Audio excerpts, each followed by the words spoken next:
Con Giulio Cellini, antes de la pausa, pues te hacía una pregunta, ¿no? Que el tema más importante para los ciudadanos es que se garantice esa paz política y esa paz económica, la paz del bolsillo de los venezolanos que están pensando que si aquí no hay un cambio, fundamentalmente hablan del tema económico, el tema del salario. Si vienen más sanciones, otra vez un cerco a nuestro país porque, no sé, las elecciones no son reconocidas, etcétera, todos estos panoramas o alternativas que se pueden presentar.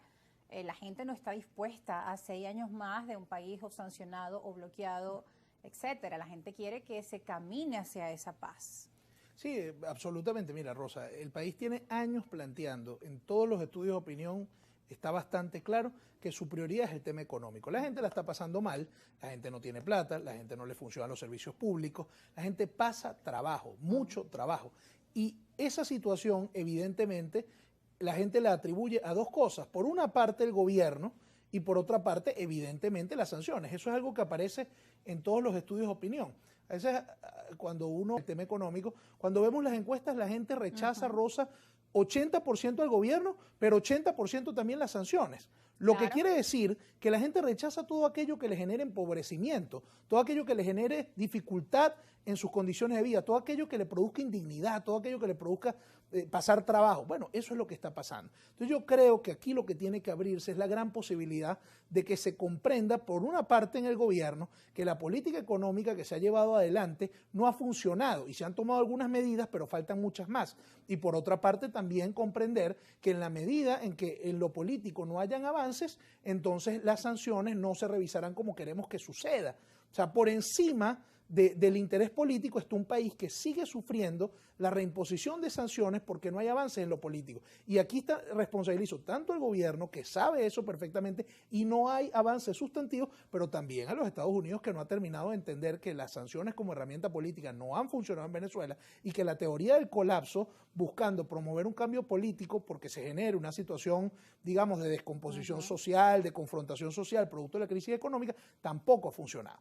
Entonces, aquí tenemos que entrar en una reflexión sobre un tema, además que es un asunto central en la vida del país y que a veces lo queremos tratar como de forma dubitativa, temerosa, como si fuera un tabú. No, hay que hablar de este asunto, hay que entendernos como sociedad y tiene que haber un gran consenso en torno a que las sanciones no han funcionado. Ahí está Cuba, un país con más de 50 años de bloqueo. Cada año van a las Naciones Unidas, la mayoría de los países vota que es injusto el bloqueo y no queremos terminar en ese espejo, en esa situación que está viviendo Claro, Cuba, y por hay ejemplo. un tema, Rosa, fíjate. Porque la comunidad internacional no responde, no va a ayudar. No, absolutamente. El país está buscando una herramienta para promover el cambio político y por encima del nombre de un candidato o de una candidata, lo que le importa al país es tener una herramienta para producir el cambio político. El gran candidato en este país es el cambio político. Es el que está ganando en todas las encuestas. Llámese como se llame, es el cambio político. Entonces, tiene que haber responsabilidad por una parte de la clase política de oposición que ha venido planteando un camino para darle a la gente una herramienta, en ese sentido, un nombre, aunque sea un nombre desconocido, pero un nombre al fin que sirva como herramienta. Y por otra parte el gobierno, que también tiene que entender lo que la gente está diciendo. Y la gente quiere votar libremente y quiere votar por un cambio político. Y eso parece ser irreversible. Y tiene que haber conciencia de eso. Claro. Y no seguir cerrando los caminos, porque parece que cada vez el gobierno le pone a la olla de presión como más presión. Y eso puede resultar inconveniente para todos. Y ahí hay que hacer un llamado a la responsabilidad, a la sensatez.